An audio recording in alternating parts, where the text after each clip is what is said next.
Welcome to this training session on the Wisani Fleet Management System.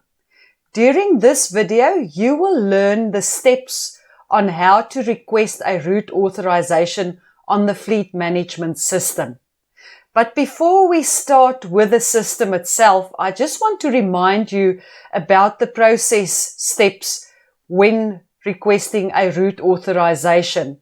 Please make sure that you have watched the video that discusses all 5 of these steps before you start with the request on the route authorization video, this video that you are watching now. So for this video, we are going to focus on step 1, how to request a route authorization.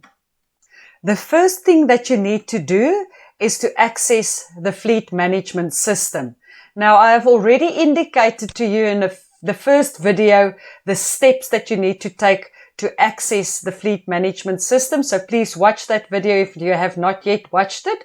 I am not going to explain it during these steps, but here I am in the Wisani fleet management system. I will now log in. And this is what the fleet management system looks like.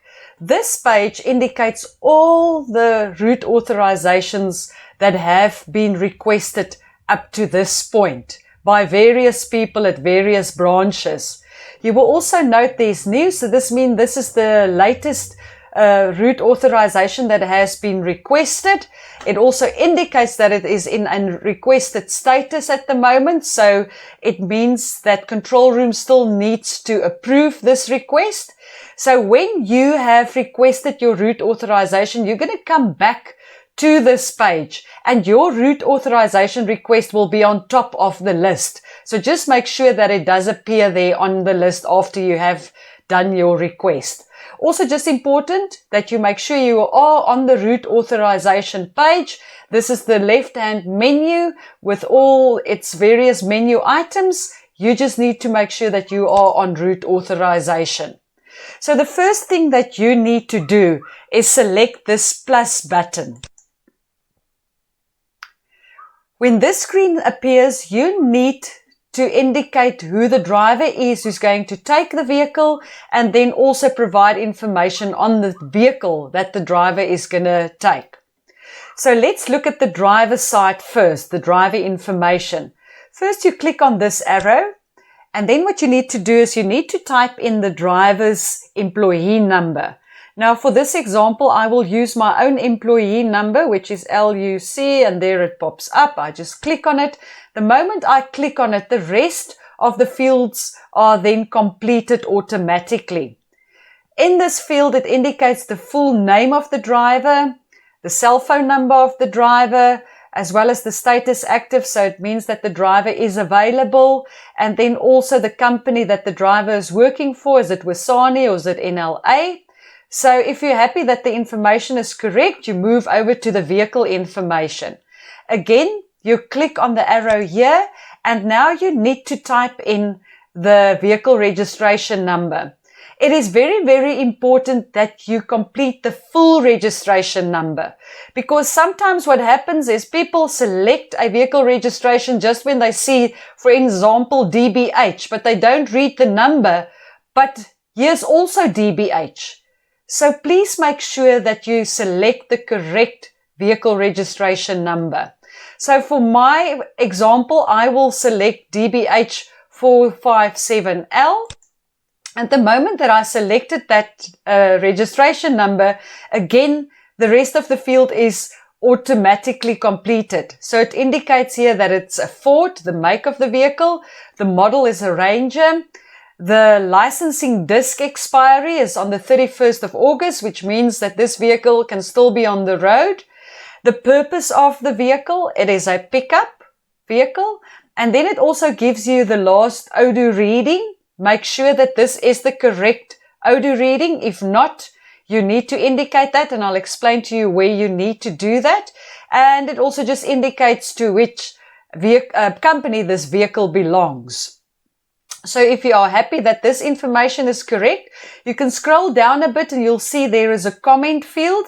So you can just also complete the comment field by indicating the reason why the driver is going to take this vehicle. So let's say, for instance, this is for a pickup at Letaba Hospital. That's the reason for the vehicle leaving the premises.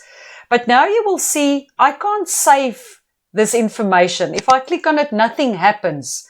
This means I have not yet completed all the information. So when I scroll up, I see there's another plus icon here. So I need to click on that plus icon. You need to complete this page to indicate where the driver is going to, everything about the route information you need to complete here. So there's a start side and there's a stop side. We start off with the start side. You'll see there's a depart field. So in other words, where is the driver leaving from? You click on that button and then you can just type in the area. So let's say, for example, the driver will be leaving from Tzaneen plot. I will then type in Tzaneen and it will give me all the areas around Tzaneen. I just need to find Tzaneen plot. There's Tzaneen plot. I click on it and then the reason. Why is this driver going to take the vehicle? Again, you click on the down button and you'll find a whole list of reasons that the driver could use the vehicle for. In this instance, we said that it was going to be for a pickup. So I select pickup. Then going back to the date here, this just indicates the date that you are requesting this route authorization as well as the time. You can't change anything there. Moving on to the next field, you'll see there's a sub-reason. So sometimes when you select the reason, you need to give a bit more information on that reason. But in this instance, a pickup is a pickup, so there's no sub-reason required. It's only when this field is activated that you need to select a sub-reason. It is deactivated. If I click on it, nothing will happen. Then we move on to the start Odoo reading. Now, this is what I mentioned, that it is so important that you check that the Odoo reading currently on that vehicle is exactly the same as this one. If it is about 5 or 6 kilometers more, don't worry about it. But if it's really about, let's say, 20 kilometers more, then you need to indicate what the current Odoo reading on that vehicle is. And this is where you then click on the comment field and you then type in the exact start Odoo reading in this field. Right. Then we move on to the stop side. So where is the driver going to go to? You click on the arrow. And in this instance, I said that the driver is going to Letaba Hospital. So I'm just type in Letaba.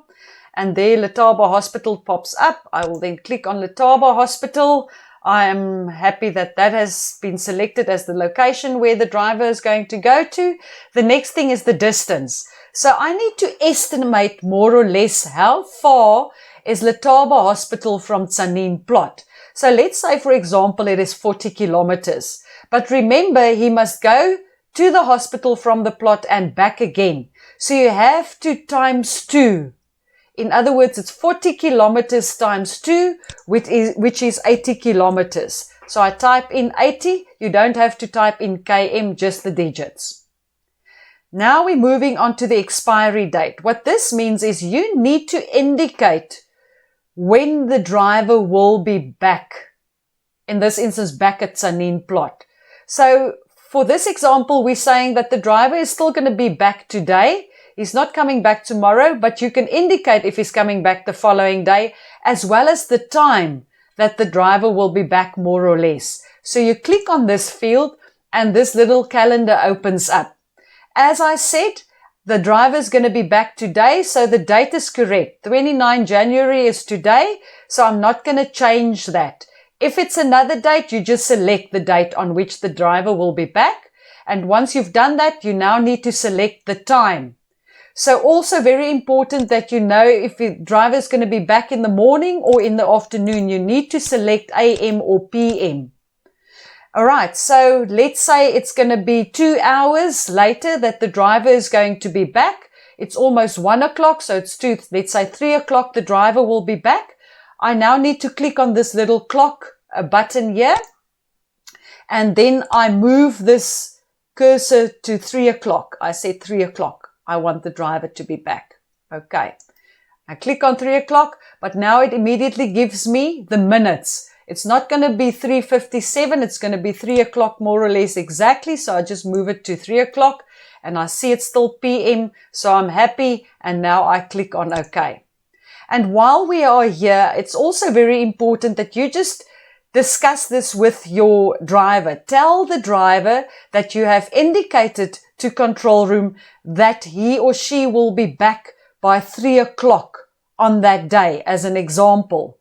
If the driver is going to be late, very, very important that the driver then calls control room to let them know that he is going to be late. It's very important because control room will check when vehicles come back so that they can use that same vehicle maybe for a different purpose, a delivery or something like that. So the driver needs to indicate if he's going to be late and the reason why he or she is going to be late. Right, so the next thing is the ODU expiry. All that this means is this is going to be the ODU reading more or less after the driver returned from his trip.